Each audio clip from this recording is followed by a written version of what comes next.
I think Francis Ngannou is going to shock the world. I don't know if he's going to beat Anthony Joshua, but I'll tell you what, he's got a really good chance. Even as Eddie Hearn said, nobody's put a dent in Francis Ngannou. Nobody's made him bleed. Nobody's knocked him out. Nobody's dropped him. Nobody's done any damage. And even hit him with an elbow right in the face too. That I saw on a replay. And he never went over. The man is absolutely oozing confidence. Feels now that he belongs. He's talking shit to Tyson Fury. He's up in the ante. And let me tell you, you don't want Francis Ngannou's ante being upped. Whatever that fucking means. And certainly if he connects, he has got the power to absolutely flatline you. I can't wait for this fight. I've got a sneaky feeling Francis Ngannou might just pull it off and get the rematch with Tyson Fury or Alexander Usyk. Wow, can't wait for this one. Where you think you see something that's an oasis and it turns out that it was just sand when you get closer to it. That's what this fight's all about. It's all about finding out whether or not Ngannou's last fight was a mirage or was real. And there's no other way to find out than to go to the place where all mirages die. That's a place over there called the Chamber of Truth. No sand. No sand, baby, and sometimes no water. Did against Fury and make sure this one is a little better. Don't let him get up this time. And there's obviously truth to that. He can punch. He's got that eraser. That's the one thing that makes him, you know, a live threat here with his lack of experience and everything else. He can, you know, I always say punches are born, they're not made. He was born with power. He can correct a lot of mistakes with one blow. So look for the opportunity, the delivery system of how he's gonna, that's the trick. How is he gonna land it? Not just throwing. He landed last time because he drew a nice counter.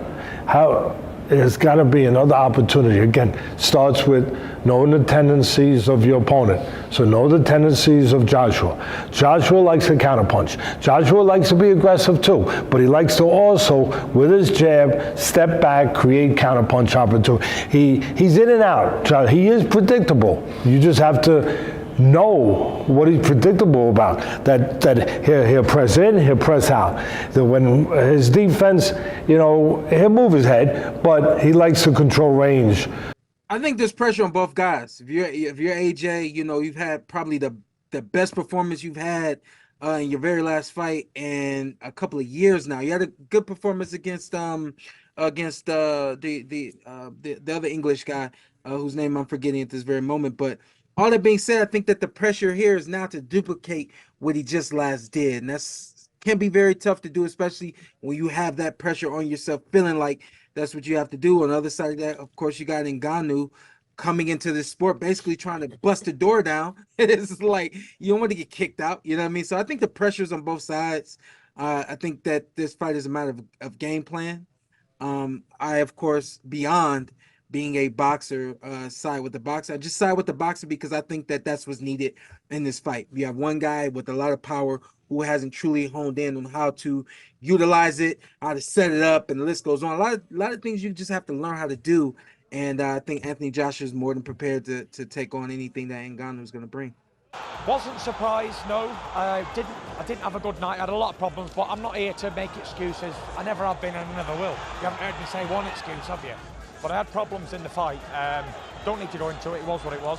But I can't really gauge how good or bad he was because of how poor I was. Okay, fair. Understand? So the one thing I can gauge is though, I hit him with some flush punches in the face, quite a lot, and even hit him with an elbow right in the face too. That I saw on a replay, and he never went over. So. Yeah. Regardless of my performance or his performance, one thing I do know about Ngannou is he's a tough son of a gun. Yeah. So I think we're in for a treat. It's going to be a good fight. Knockout chaos, it's named. So let's hope we get some knockout chaos. Like I said, I wasn't having a good performance or good night, so I couldn't really tell if he was good or bad. Switching in my opinion, like watching the fight, that's what I'm here for. The winner of this two will get a shot at world title from me after I beat Usyk twice this year. So yeah. I guarantee when we fight again, I'll tie one hand behind my back and punch his head off. I don't need the best night in the world. I just don't need a terrible night. Right. You know, that's a fight. I've trained with John. I've been in Albuquerque with Greg Jackson for 4 years. I couldn't, I fought Francis Ngannou, the uppercut. I could not make a prediction. Both are excellent fighters. Both are amazing individuals. Yeah, you can't make a prediction on that. But that's exactly why you want to see that fight. So if it's up to me, yes, please, let's make that fight happen. But of course, Francis now has whole different matches on his hand. You spoke